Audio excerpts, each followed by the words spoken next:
Alright, so I'm gonna show you a photo. Take a good look. Where do you think this photo was taken? Could be a state, specific city, country, whatever, and lock your answer in. Now look at this second photo. Where do you think this is? If you said Europe, maybe Italy, you're actually right. Now, if you're wondering about the first photo, curious to get your answer, truth is I don't fucking know. Whatever you might have said, it could have been specific, it might have been right actually, or it might have even felt generic. Like it could be almost anywhere, but particularly here in the US. And that feeling that you got from that photo, that sense of, holy shit, this could be anywhere. That's exactly what I want to talk about today. And it's directly tied to what's called placelessness. It's basically a word to describe places, buildings, developments, entire areas that lack a distinct identity, that feeling that they're sterile or very interchangeable, that have no unique sense of place.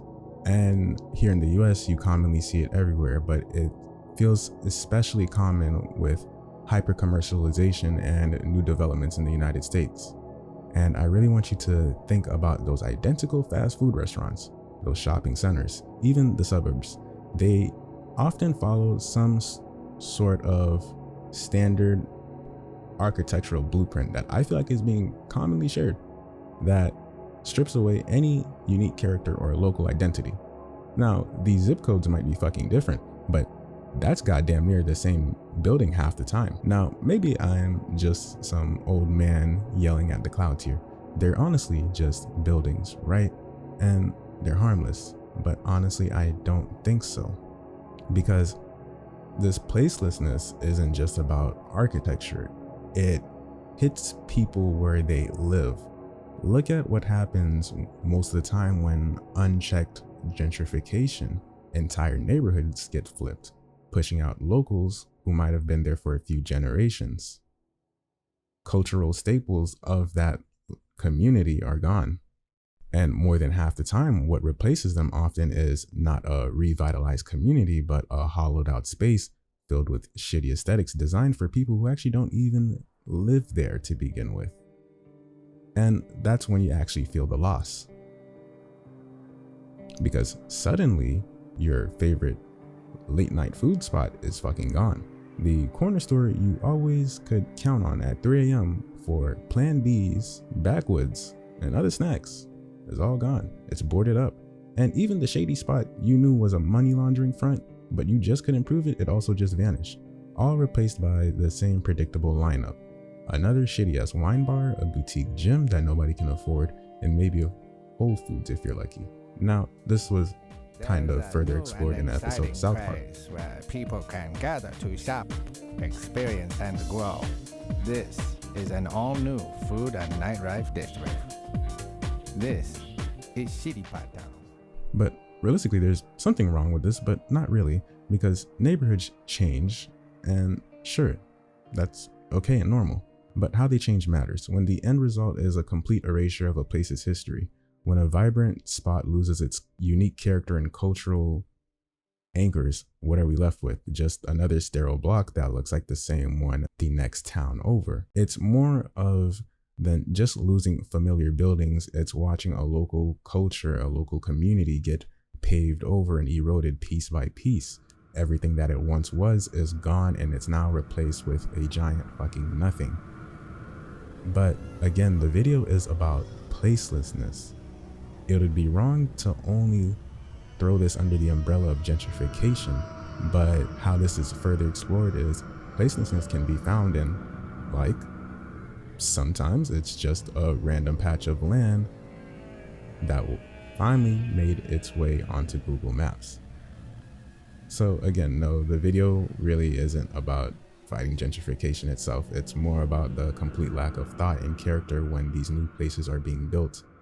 How all the buildings end up feeling so sterile, losing any potential character, and completely and totally feeling soulless.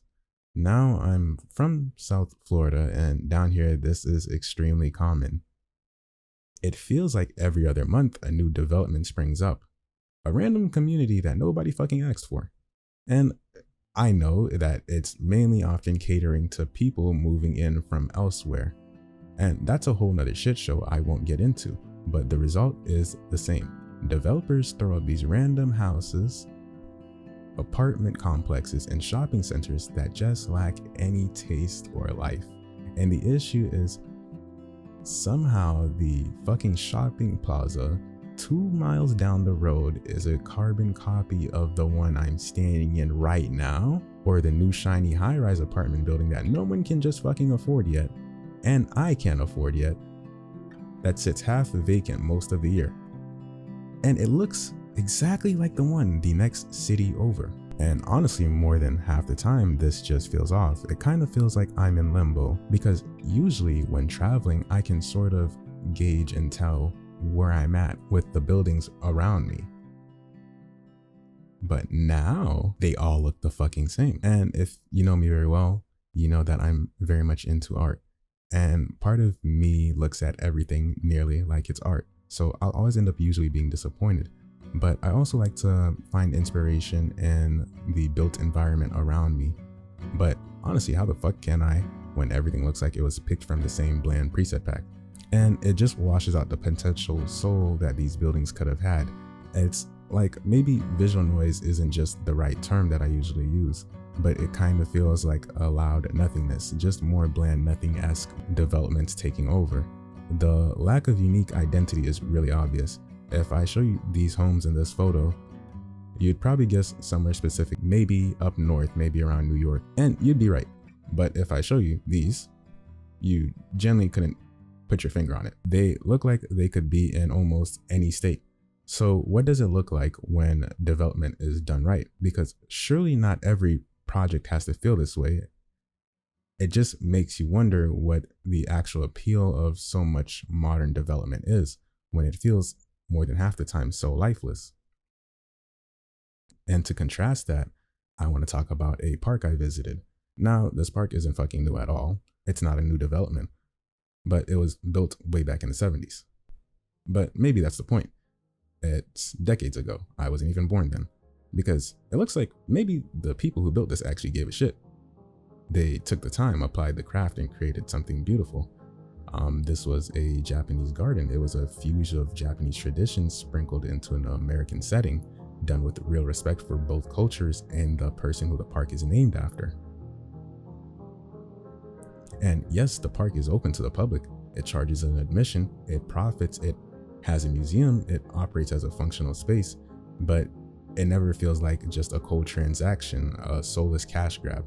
Visiting it makes you realize we have the potential to build things that matter, to create new spaces that still carry character and soul. It just takes intention and effort. Honestly, sometimes I think I could fucking ask ChatGPT to generate an image of a shopping center full of fucking life and get something more inspiring than what's being built down the street or maybe in your neighborhood. So realistically, how did the US landscape end up feeling so interchangeable in spots? And that's one thing that didn't happen overnight. A lot of it traces back to a period after World War II. There was a huge need for housing. Niggas was coming back home. Niggas was having bigger families. And this led to suburbs where prioritizing speed and standardization often trumped local character. Now, this didn't completely take out into full effect just yet, but then something else happened. The car really took off, and that explosion of car culture, especially in the US, killed off many unique main streets that once characterized our cities. What was once walkable is now replaced with highways and freeways, whatever you want to call them, and shifted the narrative to simple drive-to destinations, chain stores, fast food, strip malls, and freeways. This shift was really detrimental because we can see here in the US that this is normal. You take a look into maybe just a few other countries, not to give them any glaze, but they're more walkable. The buildings are iconic. You can actually tie them into something. And what also even powers this off is you add in the corporations prioritizing efficiency and branding above all else. You end up with projects that are designed to look the same no matter where you are. So maybe I am just yelling at clouds. But that feeling, that lack of inspiration, when surrounded by soulless copies, that sense that unique spots are disappearing is kind of sad, isn't it? Maybe the first step also is just noticing, really seeing the character or the lack of it. The places we move through every day, recognizing the difference between a space built with intention and one stamped out from a generic mode. Because I truly believe that where the gap from thought to creation is a lot smaller, we can build better. We just honestly have to start demanding it and doing it.